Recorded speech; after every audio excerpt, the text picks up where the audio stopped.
ಏನಕ್ಕೆ ಏನಾರೇ ಆಗಲಿ ವಿನಯ್ ಕುಮಾರ್ನ ದಾವಣಗೆರೆ ಜಿಲ್ಲೆಯಿಂದ ಗೆಲ್ಲಿಸಲೇಬೇಕು ಅಂತಂದೇಳಿ ನಾವು ಪಣ ತೊಟ್ಟು ನಿಂತಿದ್ದೀವಿ.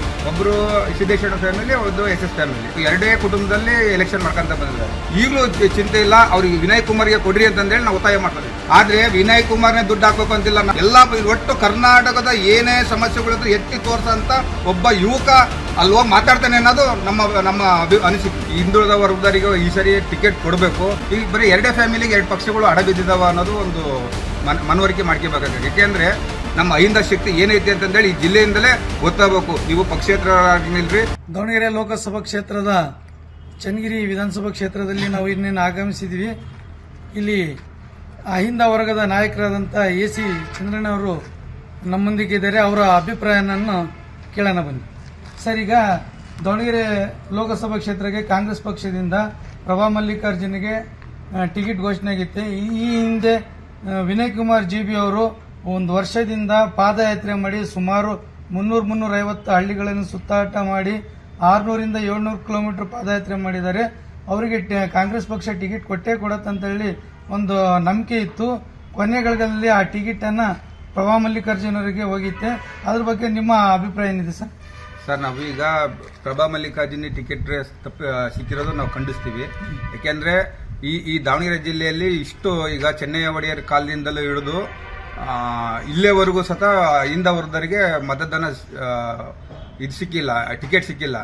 ಮತ್ತೆ ಯಾಕೆಂದ್ರೆ ಈಗ ಎರಡೇ ಕುಟುಂಬದಲ್ಲಿ ಎಲೆಕ್ಷನ್ ಮಾಡ್ಕೊಂತ ಬಂದಿದ್ದಾರೆ. ಒಬ್ಬರು ಸಿದ್ದೇಶ್ವರ ಫ್ಯಾಮಿಲಿ, ಒಂದು SS ಫ್ಯಾಮಿಲಿ.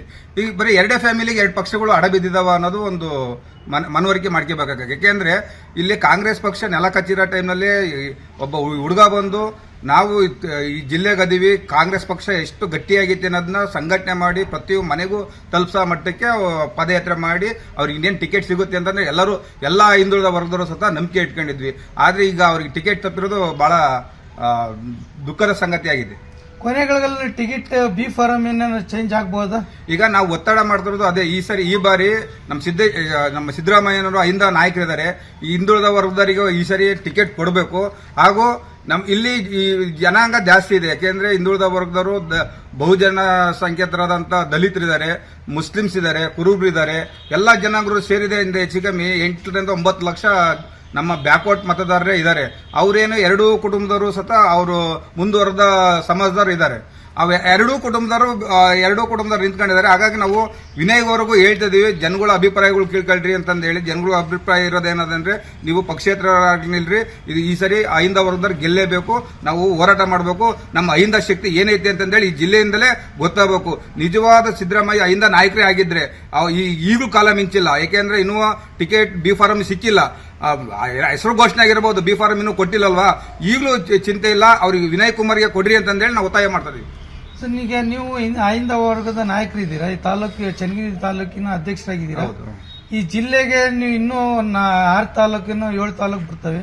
ಅವರಿಗೆ ಎಲ್ಲ ಅಹಿಂದ ನಾಯಕರಿಗೆ ನೀವು ಒಟ್ಟಾಗಿ ತಗೊಂಡು ಈ ಒಂದು ಚುನಾವಣೆ ಯಾವ ರೀತಿ ಮಾಡ್ತೀವಿ? ಈಗ ನಾವು ಜಿಲ್ಲಾ ಮಟ್ಟದಲ್ಲೂ ಮಾತಾಡ್ತಿದ್ವಿ. ನಮ್ಮ ಅಹಿಂದ ಬ್ಯಾಕ್ವರ್ಡ್ ಎಲ್ಲಾ ಪ್ರಮುಖ ಲೀಡರ್ಗಳ ಹತ್ರ ಗಟ್ಟಿಯಾಗಿ ಕೇಳ್ತಿದ್ವಿ, ಇಲ್ಲ ಇದು ಅನ್ಯಾಯ ಆಗಿದೆ, ನಾವೆಲ್ಲರೂ ಸೇರಿ ಮತ್ತೆ ಇನ್ನೊಂದು 2-3 ದಿನದೊಳಗೆ ಮತ್ತೆಲ್ಲ ಅಹಿಂದ ನಾಯಕರು ಅಷ್ಟರು ಲೀಡರ್ಗಳೆಲ್ಲ ಸೇರ್ಕೊಂಡು ಒಂದು ತೀರ್ಮಾನ ಮಾಡಿದ್ದೀವಿ.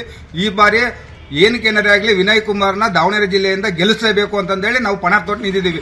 ಆದ್ರೆ ವಿನಯ್ ಕುಮಾರ್ನೇ ದುಡ್ಡು ಹಾಕ್ಬೇಕು ಅಂತಿಲ್ಲ. ನಮ್ಮ ಅಹಿಂದ ವರ್ಗದವ್ರು ಬಹಳ ಜನ ದುಡ್ಡು ಹಾಕಿ ಅವ್ರು ₹1 ಖರ್ಚು ಮಾಡೋದು ಬೇಡ, ನೀನು ಒಳ್ಳೆ ಹುಡುಗ ಇದೆಯಾ, ಒಳ್ಳೆ ವಾಗ್ಮಿ ಇದಾರೆ, ಅಲ್ಲ ರೀ ಸೆಂಟ್ರಲ್ ಹೋಗಿ ಮಾತಾಡೋರು ಯಾರೇ ಅದಾರೆ, ಇವ್ರು ಇಬ್ಬರೊಳಗೆ ಹೋಗಿ ಮಾತಾಡೋಂತಾರೆ ಯಾರು ಅದಾರೆ, ಎಷ್ಟು ಭಾಷೆ ಬರ್ತಾವ್ರಿ ಇವರಿಗೆ. ಅಲ್ಲಿ ಸರಿಯಾಗಿ ಇಲ್ಲಿರೋ ಪರಿಸ್ಥಿತಿನೇ ಸರಿಯಾಗಿ ಮಾತಾಡೋಲ್ಲ. ಮೊನ್ನೆಲ್ಲ ಟಿವಿ ಎಲ್ಲ ನೋಡಿದ್ವಿ, ನೀವು ಮಾತಾಡಕ್ ಬರ್ತೈತೆ. ಅವ್ರು ಇಲ್ಲಿ ಮಾತಾಡಕ್ಕೆ ಬರಲಿಲ್ಲ ಅಂತಾರಲ್ಲಿ ಪಾರ್ಲಿಮೆಂಟ್ ನಲ್ಲಿ ಹೋಗಿ ಏನ್ ಮಾತಾಡ್ತಾರ್ರಿ? ಇವರು ಯುವಕದಾನೆ, ಒಳ್ಳೆ ಎಜುಕೇಟೆಡ್ ಇದ್ದಾರೆ. ವಿನಯ್ ಕುಮಾರ್ ಮಾತಾಡ್ತಾರ.